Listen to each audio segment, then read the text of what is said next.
That's like the adult thing to do. I actually thought at that moment, I'm like, send yourself home. Like, I would have too. I would have been like, I'm going to bed. And then all of a sudden I'm gone in my pajamas, Irish exit, Scottish exit. Right. I'm out. Ta-ta. I'm going to bed, guys. Hello and welcome to the Betchelor Podcast. I'm Kay York City. And I am Jared Freed. It is so good to be here with you, Kay York. How are you? How you feeling? We're taping this Friday, but I'm leaving actually for, not to get in front of your how are you, I'm leaving for New Zealand right after we're done taping. So, I mean, that was going to be my first question is, how are you? Are you excited? What kind of flight do we have coming up? I'm excited. I will be lying flat all the way across this great globe of ours. So I know everyone can rest easy. Rest assured, I will not be in economy class. Do not worry. I know all of you were sitting up at night praying to, a shooting star that I'd be able to lie flat. Do not worry. Is this a Delta One moment? Yeah. Well, I cashed in. I mean, it was like going to Chuck E. Cheese. I took all my Delta tickets. There we go. And I said, what can I get with this many tickets? And it all worked out. So I'm flying to you. I'm going to LA first. So I go New York to LA, and then I go LA to Auckland, New Zealand. And by the time this airs, I think I'll be in Melbourne. So you'll be living in the future.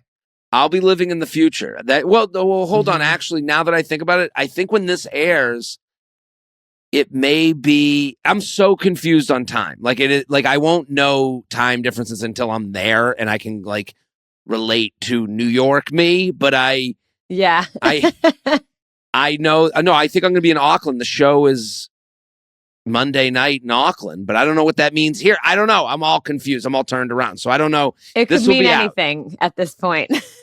Right. And don't worry, everyone listening, we will be recapping the show, while I'm abroad, and you'll get your fix. Don't worry. Your Bachelor dealers aren't going to let you down. So no, we'll still be here. And you sold out your show in Sydney, you said. So sold that's out. Amazing. Yeah. And if you're in Adelaide, Newcastle, Brisbane, Melbourne, I'm coming. So jaredfree.com, come on out, or tell someone if you know someone in that area, like let them know, like, oh, I enjoy this guy's podcast. I know his comedy. Like that always is encouraged and appreciated. So, Kay, what do you got going on? I'm getting ready to move. As you can probably see my background. Right. It's not the usual artwork everywhere. And I kept the Kay York City sign up for one more time before we switch apartments. But I'm moving next Saturday. Very excited. Love it. Where are you going? Culver City, which is just like right down the road here in LA. Mm-hmm. And I'm living alone for the first time. Whoa, good for you. I know. How do you feel about that? What are your anxieties? What are you excited about? Is there things that are on your mind? Honestly, I'm excited. I've kind of been living alone for the past 2 months anyways, because my apartment kept getting pushed back. It was a new building, etc. So Chelsea, my roommate, has already moved out back in like January. So I've been alone, but I'm excited to like have my like new space. No more living out of like boxes and packing. I don't know how people pack. I mean, like where did all this stuff come from? I just had an organizer. I've been talking about this now. We had an organizer on the U Up podcast, Summer Rose, to shout her out. Oh yeah. It felt like I lost 50 pounds. I felt freed from so much stuff, like clothing that I was just not going to wear, that I was holding on to, because what if I lose 80 pounds? Like, no, it ain't going to happen, dude. Right. It ain't going to happen. You'll buy it then. You'll buy a new one. You will be fine. Yeah.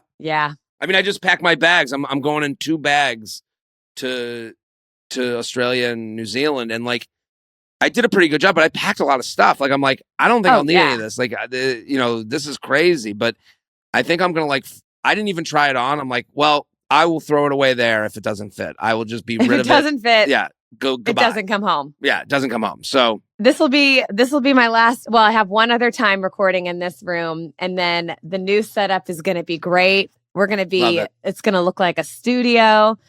Speaking of, make sure you are watching this on YouTube. You can watch us on YouTube every week on the Betches YouTube channel. You can watch these recaps. So if you're into video now, watch us there. The Betches YouTube channel, you can see Jared and I every week. Yes, please subscribe to the YouTube and like. It means nothing to you. It means the world to us. Like, comment, share is like, we do consider that like compensation for this show we're putting on. Whatever way you're watching or listening, share. Tell a friend. I mean, this show is a Bachelor breakdown show, but it's also like, we're getting into dating. We're getting into relationships. Like today, like I think tonight's episode I actually thought it was great. I thought it had it all, like as far as like interpersonal. Some resolve, a little bit of like resolve there, but also you feel good about what's going. I like tonight's episode as well. There's debate over whether Carolina is villain or not villain. And there's a lot of people that are like, I guess I see the other side, and I do think Carolina is an expert at arguing with women. Like, I think she's really like a black belt in, this female Game of Thrones, so to speak. Like, I'm sure Carolina was the coolest girl in her high school. Like, I'm sure she was feared. Like, it is, and listen, I respect it at her as a like a game player. Like, I think this woman, Carolina, would crush it on Survivor. Oh my God, she'd be so good on Survivor. Right? There'd be a lot of crying, but she would be great. She goes from happy to sad. It is like this episode was like diabolical. So but it does feel like it's going by quick. Like we're on episode 5. Like, how are hometowns next week? I don't even think this is like, listen, it's quick to get married. That's the whole point of this show, is that you meet 30 women and then you whittle it down to one and you guys get engaged. And it's like, wow, this is crazy. But because we shared this wild experience, we got to know each other in this different way. And because I'm zoned in on marriage and you're zoned in on marriage, it can happen. Yeah. And even with that, I'm like, I don't think, how are you going to meet these parents next week? Like, I was thinking that the whole episode. I know. And I want to go back and do some research, because I need to know how long these seasons actually were before. Are they seeming shorter because we're getting older, and how the years feel shorter as you get older? Is it that? Or are the seasons just genuinely shorter? No. And there's, I can't figure it out. I completely agree. But let's go to the Betchelor news desk. We have news items this week. Okay, what do we got in Betchelor news this week? Rachel Kirkconnell and Matt James are apparently on good terms, but this comes out after people seeing Rachel Kirkconnell like Matt James's Instagram post. And how do you feel? I know this is a little too invested of me, but we have a podcast where we break down a reality show. I mean, I think we're there. I know. I don't know why I even thought this would be weird. We just debated whether a 27-year-old is a villain or the best game player of all time. I think we're all time. The GOAT. So Rachel Kirkconnell likes Matt James's Instagram post, and obviously this comes as a shock after the entire female population rallied around her, being like, yeah, fuck all men. We hate your boyfriend. Right. And then you're going to go like his Instagram post. I know it's not that big of a deal, but in my head. Right. We were there for you. We were fighting for you. We are still angry and but like, who amongst us has ever been through a breakup where you hate them, you love them, you go back to them, you wish you could redo it. Maybe there's a chance we could, again, this is a human being. Like, I feel for her. I know. I feel for her. I feel for him. Like, I mean, like, even when I gave on You Up podcast, I gave like a trip inside the mind of what he was probably going through. And like, people were like, who cares about what he's going through? It's like, well, listen, if you don't care what he's going through, that's not the discussion I'm having. Like, the discussion I'm having is like, again, like a man who is 4 years in time to get married, dude, or how you going to end this? And the post that he did is insane to me. I think it's not thought out. He took it down. He did? Mm-hmm. But what will God think? God, we had so much... Straight to hell.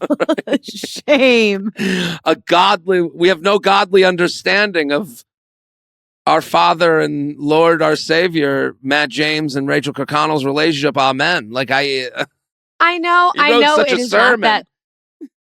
I know that there is the back and forth about, yes, they are human beings. Like we're way too invested in this, but at the same time, the level that this took over and in the public eye, the Instagram feels it's a betrayal. It's a betrayal. We rallied around you. We did this. We made sure he lost the followers on Instagram, on TikTok. We did this, and then you're gonna go like his post again. Well, I feel played. I know. Listen, I hear you because, her action. I mean, for her to walk off the plane and go directly to the Call Her Daddy studios, that is an emotional move. Like, she didn't even breathe before going to that. No. That episode happened within hours of her getting off that plane. So, and if we're going to sit here and be as emotional as the people in the story, Rachel deserves to be emotional. Matt deserves to be emotional. They're in it. For us to go... immediately light our torches and pitchforks and pick up our pitchforks. It says something about the audience, the nature of social media, it's gross. I mean, you're seeing it with Love is Blind, people and it's okay. I don't know. It's like when we talk about Carolina, she's acting human on this show. That's why it's interesting for us to watch. That's why it's interesting for us to break down. We're not I think some people think any critique of someone on TV is hate. And it's no. I'm only seeing what I saw and taking that and turning that into my opinion. And that's how I'm reacting. Yeah, right. This is how I'm reacting is based on what I saw. Right. I think it's a thin line between I'm reacting to someone and oh my God, and how would I do it? And oh my, I think Matt doing that post without consulting his ex is an asshole move. And one of the craziest things. Right. And I've ever seen. That can be true in the same world as I think Rachel Kirkconnell liking his post is she's my takeaway is she's having trouble going through a breakup, I don't think she's trying to get back with him. I think she's in the stage though, where it's we can be friends. She's trying to convince herself that there's this friendship that could be there. I'll like his post showing I'm supporting him. Right. It's also the crazy hard, the crazy difficult thing of being business partners and lovers. And they're not really admitting that they're business partners. Their love is a business. So absolutely. That's how we got here. Right. And he's not admitting it by throwing up a post as if they don't do posts together, and she's not admitting it when she's liking, when she's liking the picture, it's hey, your business decision was to go and improve your following and gain support via talking about this. So you kind of have people that feel turned on, but I also respect her decision to like it.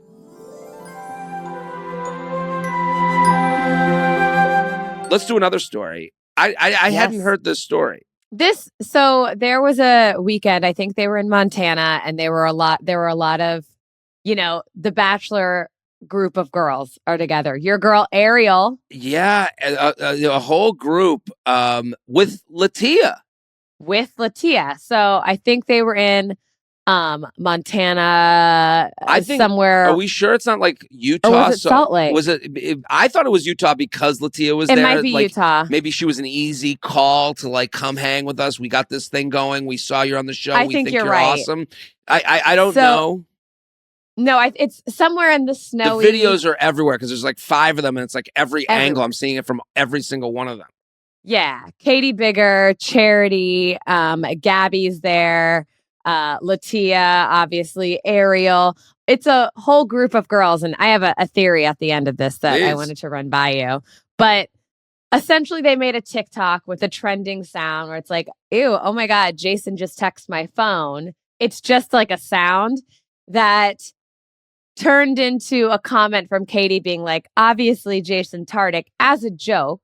But this is why I can't be in this reality, this celeb thing, because everything we do turns into a headline. So this turned into a headline being like, did the girls from Bachelor Nation shade Jason Tartick on TikTok? They pulled the headline from a clear joke of a comment. Like that would make me crazy. I listen, this is like the headline at the nerd table of the cafeteria.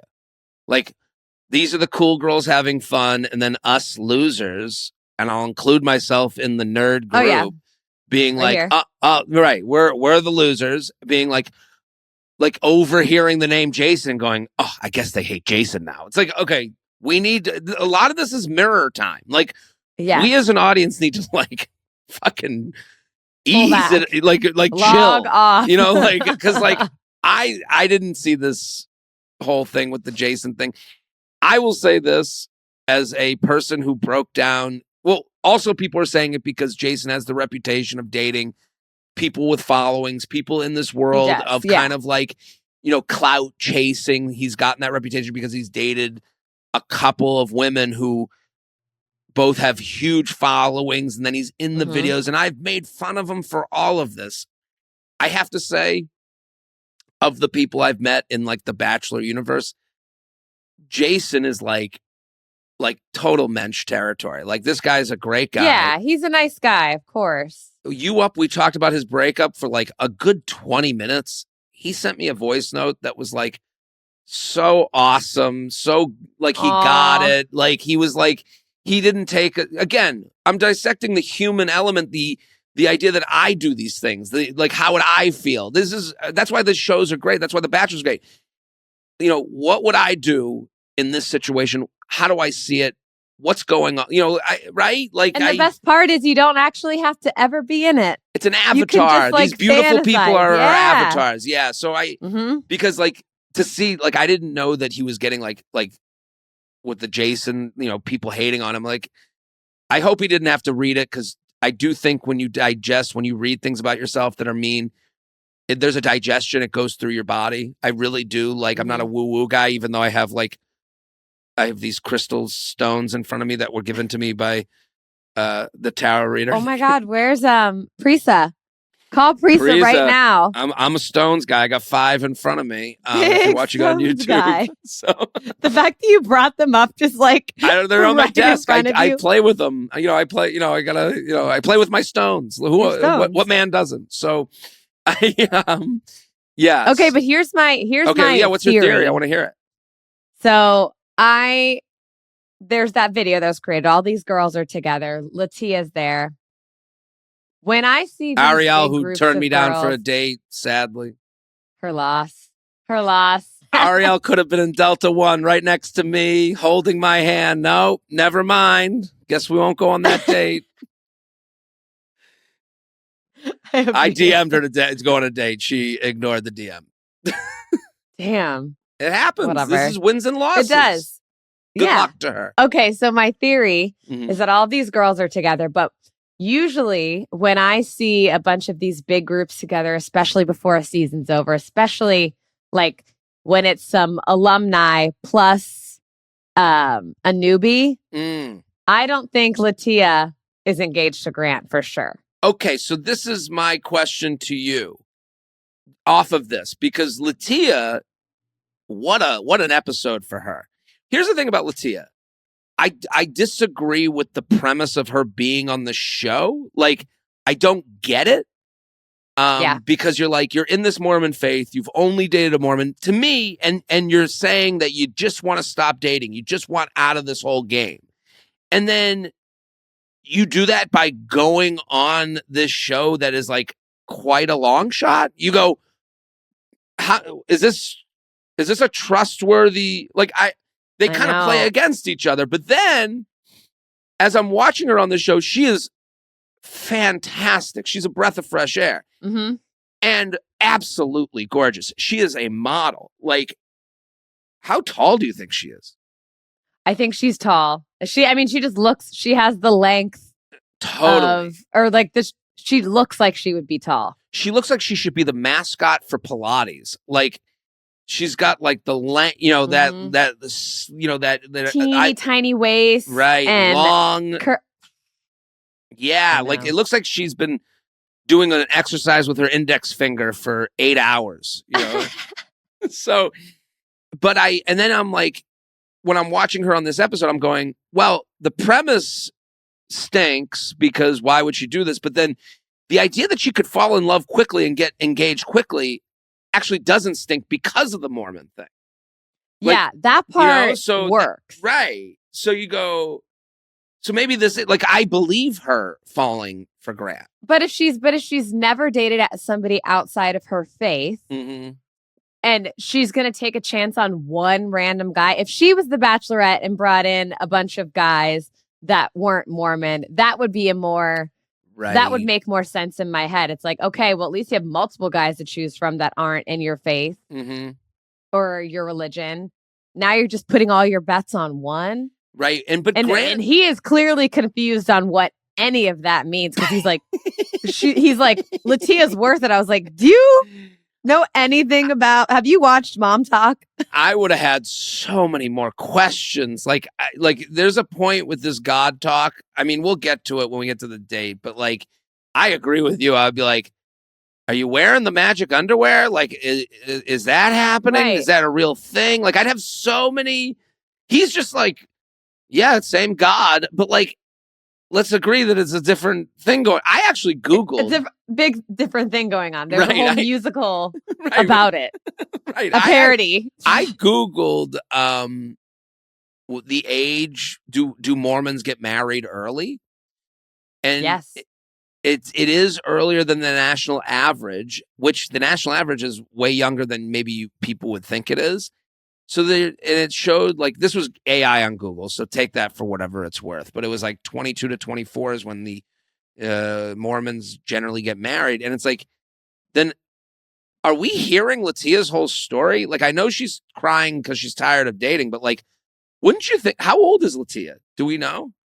31, yeah. Okay, so based on Mormon averages, again, based on Googling, AI, Google, whatever. So, like, take this for what it's worth.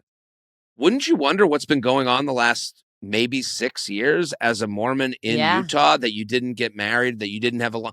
I gotta figure, like, I know her story is, like, about being a Mormon, but, like, what about your dating story? Like, I actually wonder... I want to know more about that and how it's gone. Like, what, or I guess... I could understand how it's not going. Right. Like, I could understand going through the ringer, so to speak, of dating if you are in Utah as a Mormon, only dating Mormons, because that would, I would understand that, like, I'd be frustrated. But like, there had to have been someone, like, have you been divorced? Like, have you been close to marriage? Have you lived with someone? Mm-hmm. Like, I actually, if you've only dated Mormon, like, and marriage is like on the brain, like, and this isn't to shame someone who's 31 and not married. Like, I'm 40 today. This is my birthday. I'm 40. Oh my God. Yeah. That was a sorry. You can't just drop that. It's my 40th birthday. Thank you. On my 40th birthday, I'm like, listen, I have a story. You know, like, it just seems weird that we're not getting Litia's, like, personal story. We're getting her, like, godly there, story, and I feel like we're gonna learn more next week at Hometowns. That's gonna be very eye-opening. I completely agree. Okay, we vamped a little bit. We've hinted at this at the episode, but let's get into it. We start with Edinburgh, Scotland. Which, have you been to Edinburgh? I have been to Edinburgh. I went on a choir trip when I was in high school, and there's a chance I might go for the Edinburgh Fringe Festival in August. I'm like, there's a chance I go and do a month of shows. Have you been? What did you go for? It was back in my cruise ship days. We did the British Isles, and we went there. I mean, it was gorgeous. Definitely rained the entire time I was there. Right. As it kind of does. But yeah, beautiful. I didn't have the haggis or anything, though. I wasn't that adventurous at 23. I was like, you know what? Maybe later in life, and I haven't yet. I haven't yet either. I would rather go Scotland to Madrid. I if I was to choose my, I guess weather-wise, like it did feel like we went to soggy times. We went to like, this like little bit of gray, and they even reference it on Litia's day. They call it breek or dreek. So we have a note here in our outline, and it's a good point. Do you think Grant senses the drama going on with the women? I think he is completely oblivious, kind of. I think so. I do think that he is, because the fact that it has taken this long, at the end of the episode, he's finally like seeing the light. Mm-hmm. That's a long time to wait before you know what's happening. Or he just knows and he's like, they'll figure it out. I don't really care that much. But I don't think he has any control. To give him some empathy on that, like you can see the women talk to him in a totally different way than they talk to each other. There's like two different shows. 100%. Like, it's like wild. Like it is like, hi, Grant. And then they sit together like, hey, Carolina, what the fuck do you want? Bitch. Like, right. So it feels like very like Dr. Jekyll and Mr. Hyde. And it feels very specific to this season because you can tell the women are not enjoying Carolina. Anything.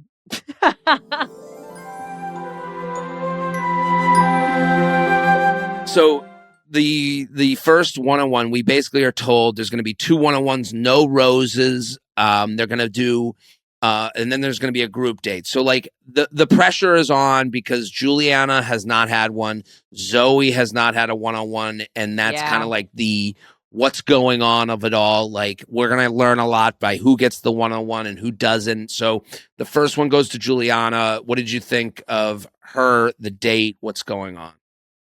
I really like Juliana. There's something very sparkly about her that kind of draws me in. I think she'd be fun to hang out with. And I genuinely, out of all of them, I think they have the most natural chemistry. It doesn't feel forced. It feels like he can kind of relax a little bit instead of like being on and worrying about how to impress or saying something smooth. Like he's able to just like be himself more, I think, with her. I totally agree. And I think Grant does something hilarious that you don't really, I don't know if I've ever really seen on this show. He tells the women, he goes, I thought, first I just thought you were hot. Now. He does do that. Now I actually think I'm attracted to your mind. And it's actually pretty honest of him. Like that is kind of how men work. It's like, are you hot? Okay, then I'll proceed. And you can tell him and Juliana, it is easy breezy. They do seem fun. Yeah. Juliana seems awesome. I am a fan. She's I'm sitting here at home like she honestly, she seems like she's like had training to be on camera. I kept thinking that. Just like that too. There's something about her that feels like this is easy for her. She's done this before. She's like, or she's made for this. This is her calling. Something along those lines. I really like her. I like them together so much. I feel like I could hang out with them and not feel weird. Like they wouldn't make me feel like a third wheel. Right. No, she does seem like that type of person. And, I saw like Ashley, I kind of gave an interview that I saw on TikTok where she was like, not about Juliana. And I just didn't get it. Like, I was like, she was like, kind of saw her as like angling for the Bachelorette, and I'm like, I don't know. To me, I was don't think so at all. I didn't get that vibe at all, and maybe I like Ashley. I that's why she's coming up on my feed, and I'm like, I see her being so good on camera that she should be the Bachelorette, but it doesn't feel like she's angling for it. I don't think she's angling for it. She hasn't had enough airtime. Right. So they do the helicopter makeouts and super positive vibe. They have the royal valet for the day, which the royal valet, like, I just need to know if he's an actor or not, because he's too good at talking on TV. Like like an actual valet butler, I would assume that's the same as a butler. Yes. Like this guy comes out and he's like, and welcome to House Slytherin. And you're like, dude, are you the biggest personality of all the butlers? Like, I don't expect every butler to be able to like carry a show. I totally agree. I think he is an actor because, again, the best butlers or the best whatever valets aren't going to be the ones with the personalities. They can just hang there and they're fine being quiet. They'll get you what they need. It's like an athlete. Like a lot of these athletes, like Joe Burrow, doesn't want to be doing TikToks. He's like, let me just play my fucking game and not be a personality. Yeah, Callum came out like he was Jeffrey from Fresh Prince of Bel-Air. Like he had like lines. He had a pizzazz to him. I was like, it was like the child actors that get brought on. Like I was like, it's too much. I'd rather a real butler. And also, how about Jesse Palmer? Come on out here and introduce this guy. Like, where are you? Hello, Jesse Palmer. Or Jesse Palmer should be the valet. Yeah, what the fuck is going on? Jesse Palmer, this guy.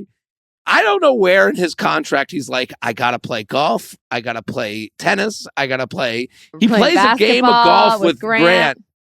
He played with Grant. Like he's getting a bucket trip. Like again, like I'm saying this as an hour before I leave for the airport, where I'll be going to New Zealand and Australia, and I'm like gonna play golf in Melbourne, like lie flat. That's right, Ariel. You could have been you. Laying flat straight to the golf course, babe. Right. So, like, this is what you do when you go somewhere. You're like, maybe I can fit in a game. But, like, Jesse seemed to fit in a game amongst what? Everywhere. Here's the final rose. Like, why do we have to hire actor Callum to be the valet? Why don't we have a real butler? And then, or maybe he's for real and he's just got a lot of personality. But I was totally like. Could be, but it feels off. He felt like a Muppet character. Yeah. So they get into the outfits, and Grant's wearing the kilt and the purse.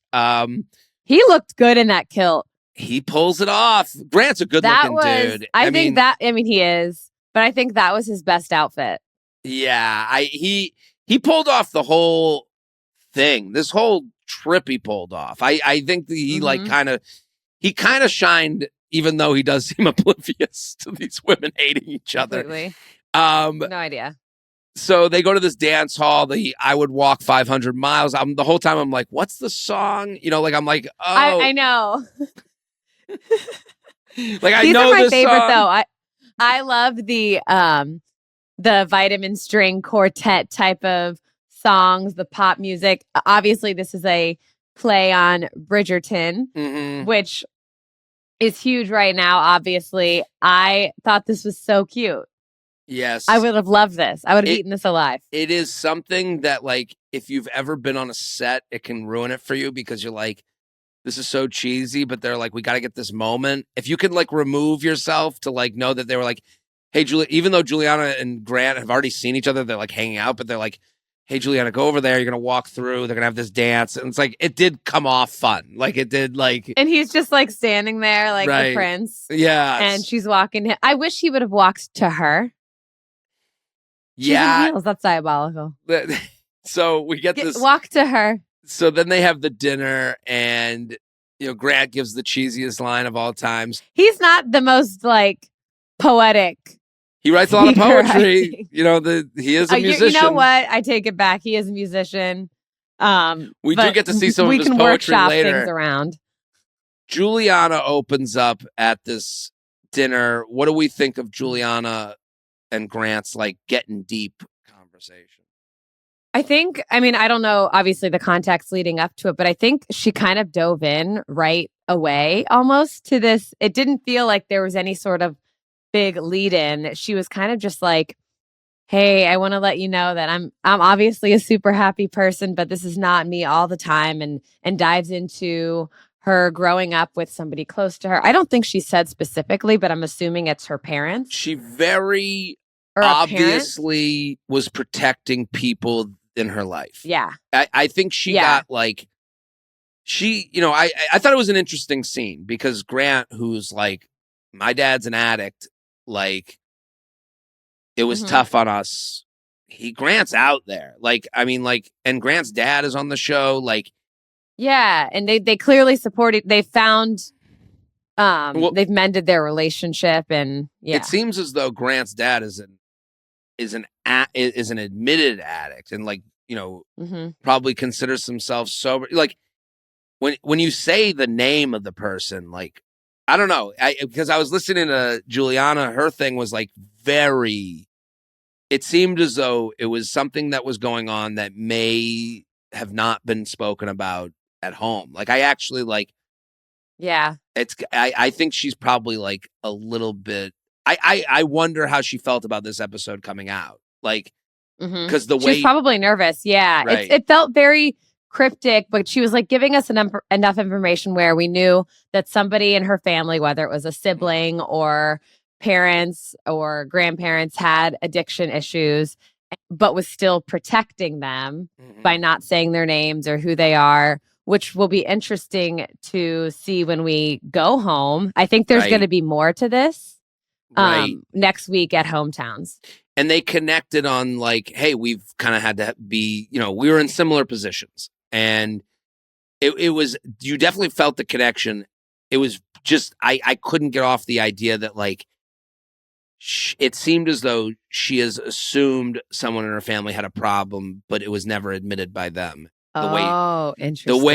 The way it was being spoken about. That's my opinion based on the conversation. But I mean, it did, they definitely connect. There was no question she was getting a rose after that. I was like, there's no.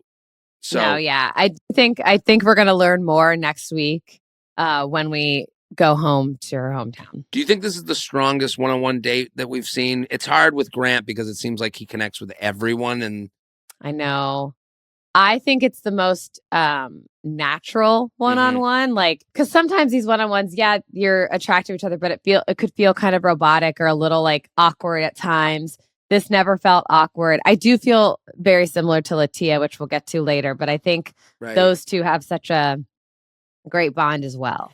Okay, so now we have the group date. This is the beef, the meat of the episode, this group date. The meat. The date card arrives. Zoe is on the group date, meaning she's not going to get a one-on-one the whole season. Litia gets the one-on-one. Crazy. It's crazy. And the way the way Zoe gets upset about not getting the one-on-one in a very kind of Zoe way, the way we've gotten to know her. She removes herself. I'm going to bed. I'm obviously upset. I'm just going to go away. And that's like the adult thing to do. I actually thought at that moment, I'm like, send yourself home. Like, I would have too. I would have been like, I'm going to bed. And then all of a sudden I'm gone in my pajamas, Irish exit, Scottish exit. Right. I'm out. Ta-ta. I'm going to bed, guys. I'll see you in paradise. And then you see me in my suitcase coming, like thumping down the stairs in my slippers. Right. I do understand being like, okay, I'm going to finish this out because I'm on this whirlwind vacation. Sure. I'm going to see, tomorrow we have this fun day planned. It just didn't make sense. Like the way she took it. I like, you're going to meet my parents now? Like that's kind of. I would have been real. I would have honestly, truly sent myself home because the conversation that they have later doesn't cut it for me. Right. I agree with you. It does not cut it at all. Their conversation, like she was like real with him. And then he was like very much like, stick it out. Like it was very like coaching a little bit. Yes. And almost to the point where he was like, well, it doesn't matter it doesn't matter the amount of time. The same thing they were talking about, quality over quantity. Dina was trying to tell Carolina this, but it's like, but then why aren't you getting to know her? Like why, then let's see what the quality time is like. Like at this point, you've had one hangout on a roof during a basketball game where then she was like crushed by all these other women. And then you had this like moment after the finance thing where she didn't even feel comfortable at the finance thing. She hated how that went. Like they've never had a playful moment. So, and he set himself up really poorly for this because you can't say something like that to someone being like, it doesn't really matter if we've had a one-on-one, if the connection's there. If he would have sent her home, she would have lost her shit. He had to keep her. He had to keep her after that conversation. Right. You're right. Because I was like, send her home. Like, hey, let's have a Rose moment where you walk her to the Suburban. Let's get her on the flight. Mm-hmm. Yeah, because then they go on the date and it's Serafina, Dina, Zoe, Carolina, Alex. And Zoe, like, she good for her. She like, she's having a nice time there. They did say how fun this date was. There was a lot made because there was activity. You know, it's not just walking around and trying to like stand next to Grant while you walk down a street. No. I would imagine that this is great because it's constant movement. They're flipping the logs. They're doing the getting your mind off stuff. Yeah. Right. While also like getting to know fun. each other. There's something to do. And Carolina is the turd in the punch bowl. She sucks. Like, it's tough. And it's a tough watch. And it's like, that's the thing. It's like, it's totally obvious on camera. She's even saying like, everything is sarcastic. Everything is like, and again, this is the problem I think both of us have with Carolina. Like, if your feedback is like, she's being real, like, yeah, okay. Then we are seeing what it's like to date her, and any minor thing that doesn't go her way, you're going to stamp your feet in the corner and you're going to be Veruca Salt. Like, is that your move? Like, I want I want an alone date and I want it now. Like, it felt like we were going to get her turning into a blueberry. I know. Because there's going to be times, obviously this is a date situation, but where you're going to be around a group of people the whole time and you won't have your one-on-one time with him. And it's just going to be all of you and your friends. And he's not going to be giving you every second of his attention. So are you just going to pout? And that's what she does. It's like, and then he pulls her aside to be like, what's going on? Let me talk to you. That conversation with her, I'm ending. I've had that conversation. And in the back of my mind, I'm like, ending this. And with someone like that, I'm saying from my male point of view, I go, I got to end this, but I got to end it. I got to make sure there's a soft landing. Like, I'm not doing it now because this person can go any which way. I'm not. Yeah. I am not setting this firecracker off. We're going to set it off in a safe surrounding. And I think that's kind of what Grant came to the conclusion of, because I was like, this is where you're like seeing what it's like to be on a vacation with her. Like, it is. That was brutal. Every single time, every group date or every time that she is with him and other people are there, she is miserable to be around. Every single time. There's never been one moment where she's like, okay, I'll just get into it for the bit. I need somebody who can also just like play, because we're in this situation. We have to be here. We have no other choice. Right. We might as well just have fun with it. Well, that's the thing. That's what Zoe's doing. And then for her, like, here's what I would say about Carolina. Here's where I'll give her like a ton of empathy. She's realizing that this is not her love language. She cannot handle dating someone who isn't pursuing her to the ends of the earth. And I think that's okay. I think she has relatable. That's right. So, okay. She is allowed to have that standard. The issue that I think watching her and the women in the house seem to have with her is like, you're turning your standard into all of our problems. We like being here. We like getting to know the women. We like, we're giving ourselves and we are making concessions to meet a guy in this way. And you're sitting here crying about it, telling us how horrible that is and it makes us feel stupid for being here. It makes me feel stupid for watching sometimes. Right. And now you're really pissing me off when you're making me feel bad for watching my shows. Yeah. You're ruining our show. Right. Carolina, cut it out. Go on a better. Let us have this. Carolina, go on a different show where I would cheer for you. Hang out with Boston Traitors. Rob and go on Traitors. She would kill it there. Traitors is her apex show, I think. You know what? Going back, it's Traitors. She's Gen Z Boston Rob.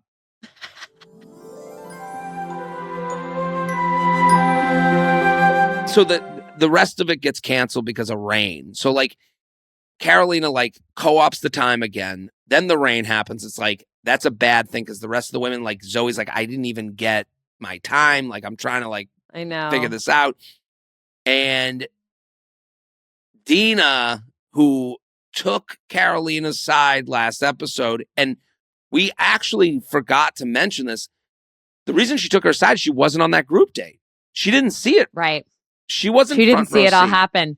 So she was speaking on something she didn't know right. everything about. And since that episode, they have kind of gone at each other on TikTok, as we know Carolina to do.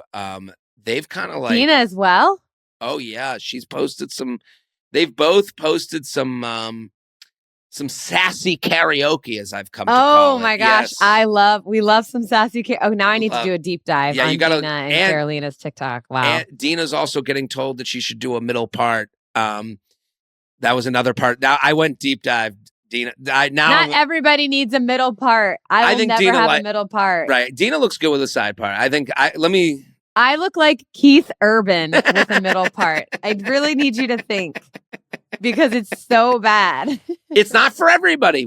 Just because someone doesn't have it doesn't mean they should have it. So Dina and her kind of are going at each other on TikTok. But so now we go to the cocktail party and they're not happy.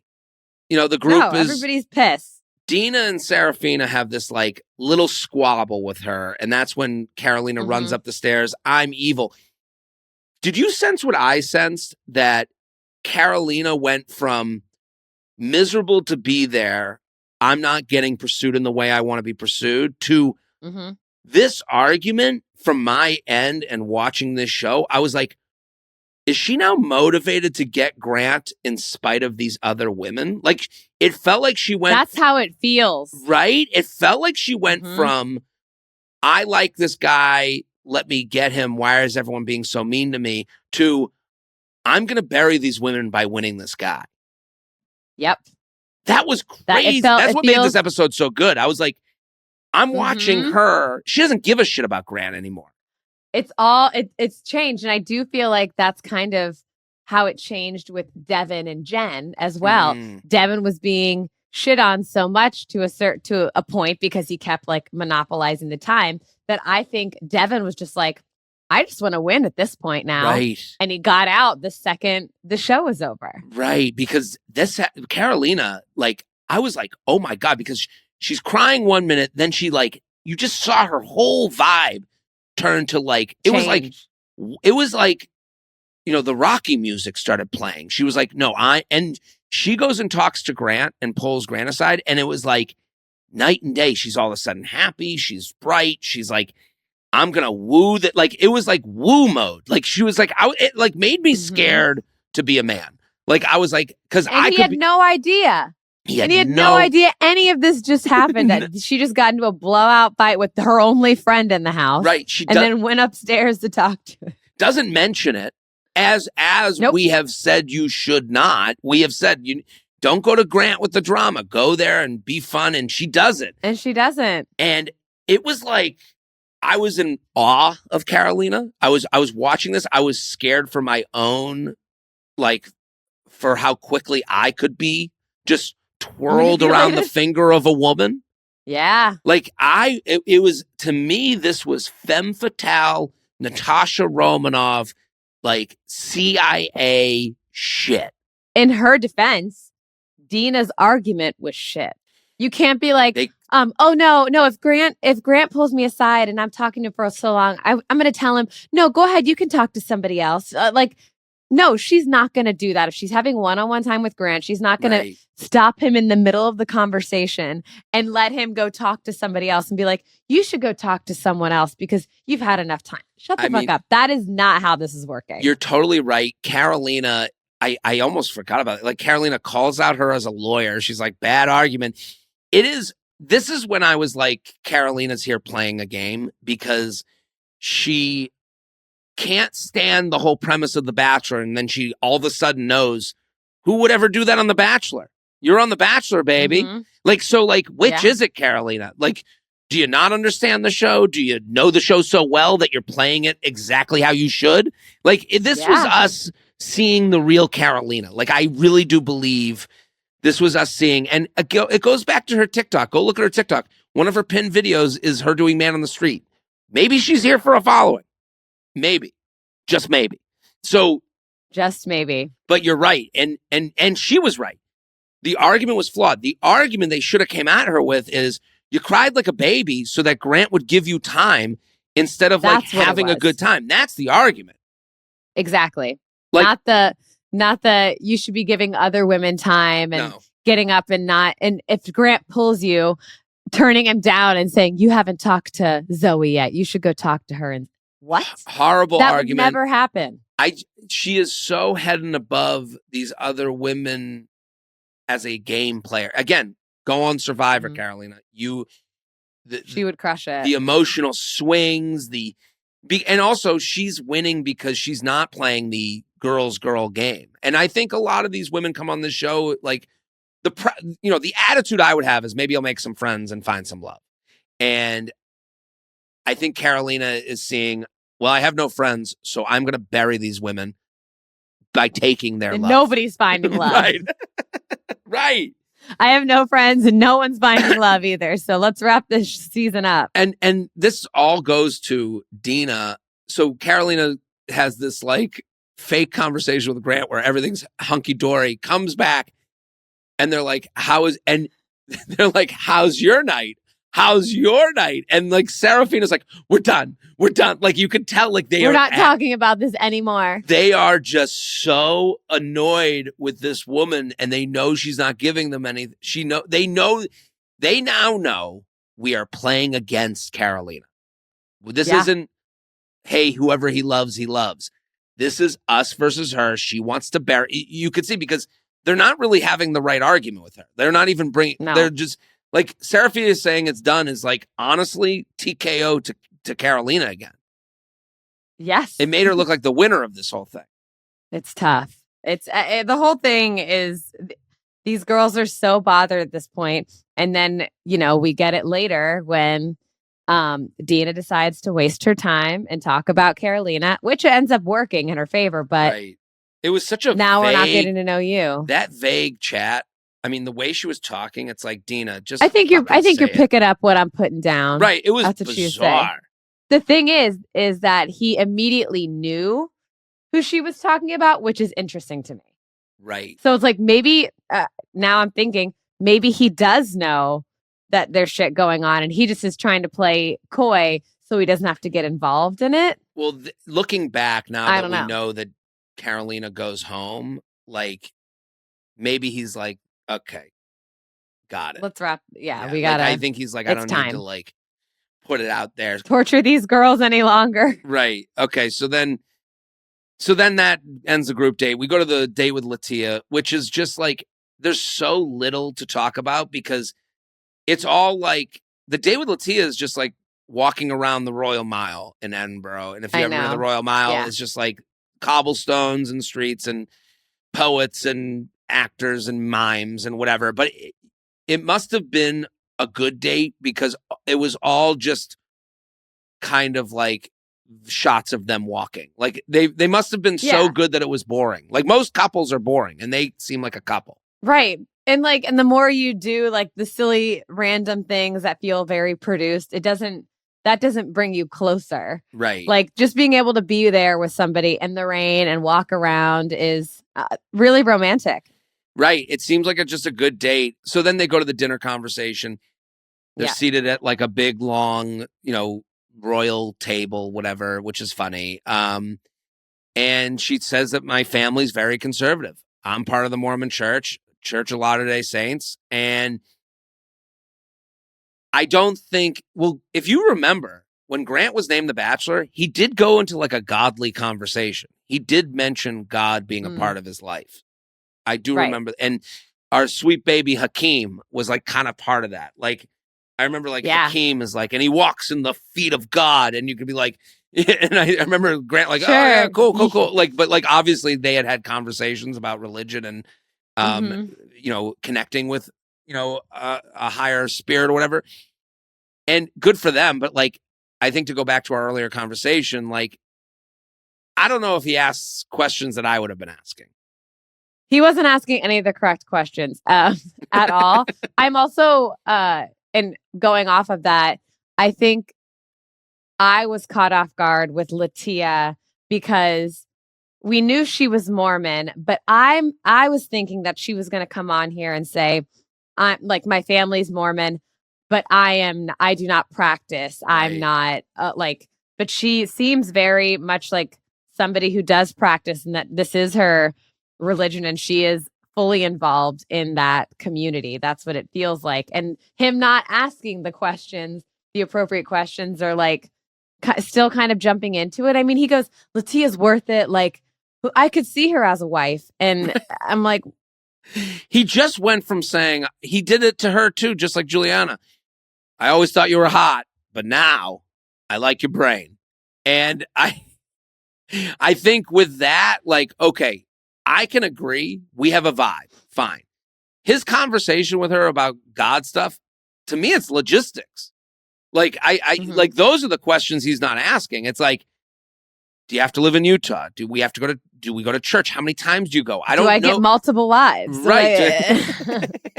Can we get Juliana involved in this? Yeah, like I can. You know what? This system, right? I think I seems like a lot like the one we're on, right?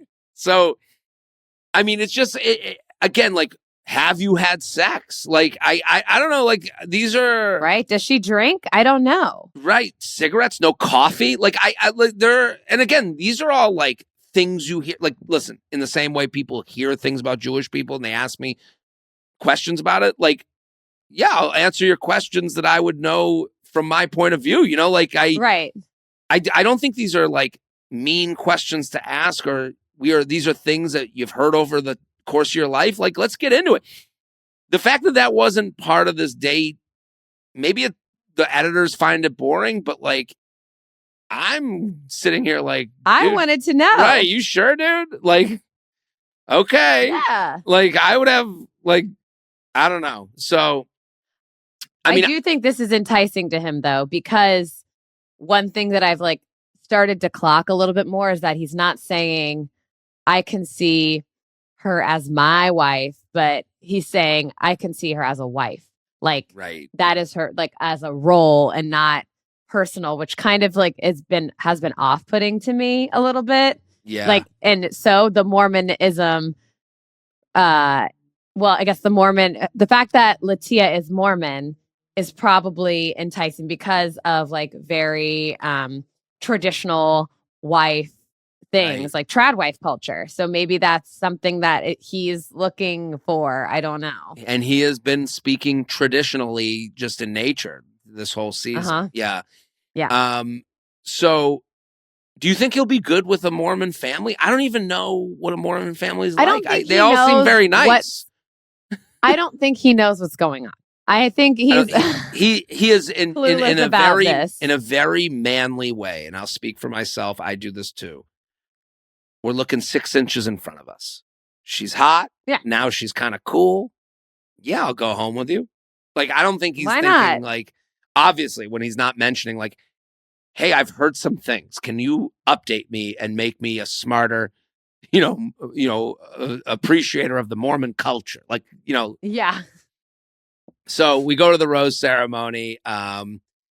Carolina kind of steals the show again, and she pulls Dina aside, and she's like, she wants to apologize. And they walk, up 70 flights of stairs. What did you think? I think her pulling Dina aside was, I don't know. I do think it was genuine. I do think there's a part of that. I kind of think because it was genuine for her to save face. This was Carolina. To me, so? Damn. Carolina's won every argument. with everyone in the house. So like, I think people are done arguing with her because they know they're never going to like get satisfaction from it. And I think Dina was agreeing to this like apology, which if you listen to Carolina's apology, she says it was very much, I'm sorry you feel that way. I'm sorry you were offended. I'm sorry you took it. She never takes ownership. And at the end, she says, I'm sorry, but like her whole speech, there's no ownership. Go watch the speech. It's actually a crazy speech. It's actually the most, it's the most like aunt in a Facebook comment section I've ever heard. Like, kind of, yeah. Like, I need to go re-listen to it because you're probably right. Right. Because why would she apologize? This is my and truth. Mean it. I remember her saying something like, you know, I appreciated you sticking up for me. Everything was very much like, and then I felt some type of way when you weren't. And then it was a transactional thing. And she's also, the cameras are on. She's fully aware of the cameras. She just told us she knows exactly how who in this ever in Bachelor history has ever given back time. She doesn't not know this show. She is aware. And I saw this sorry and I was like, good for her. Go on Survivor, find an immunity idol. Know. Like, I bet you will see where this is not. She's the going last. on Traitors. She should go on Traitors. We're gonna see she would be great on Traitors. Right. My God, she would live rent free in those people's brains. Absolutely. And yeah, they have this like cold hug. Like, I don't buy a word Carolina says. And she gets eliminated. And I would have bet $100 million that she was going to use the word blindsided. Because she was going to make herself the victim. No question. She is like literally taking notes down for after the final rose. Like, I mean, like she's going to be, she's going to get her own show. This is disappointing. She's like, this is disappointing, but, and that's not usually what people say. There's like, best of luck. Like, I hope you find someone. And she's like, wow, this is disappointing, but okay. So the roses go to Litia, which we knew. Juliana. Yeah. Dina, I was surprised, but it was kind of like... I was too. And Zoe was the real surprise. He could not take I was her surprised home. in the moment, but I agree with you as we recap. Like he had to, after that speech, after dragging her there, and then him realizing, oh shit, I didn't give her a one-on-one, and trying to backtrack and say, we didn't need the one-on-one as long as our connection's there. There was no way he would send her home. Right, so you don't want to be alone with me? Like, what if Zoe's mom is like a huge fan of the show? Like, wouldn't she be like, okay, so where did you guys fall? You know, where did you guys really connect? And he'd have no answer for that. It's actually like an embarrassing thing for him. They haven't spent enough time together. They've only had these small little tiny moments where she got shit on by the rest of the girls for pulling him away. And thank God she did. Right. Otherwise, they wouldn't know each other at all. And based on the way he's spoken to all the women, all we know is that he thinks she's hot. Yeah. like you're hot, but now after I've spent some time with you, like he didn't even get time to like get to know, to get to that other one. So that's our hometowns. We're going to have Litia, Juliana, Dina, Zoe. Alex literally just left the planet after she went to the mall. Serafina, I was just sorry to see her go.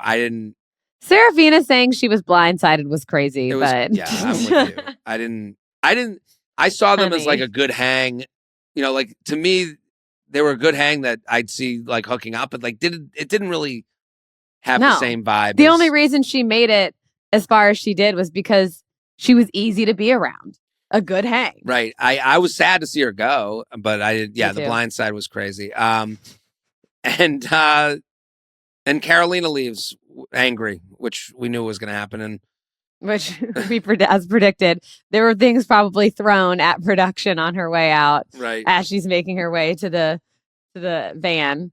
But yeah, hometowns next week. I'm excited to see these families. I think we're going to end up getting a lot from them, as we saw in the previews.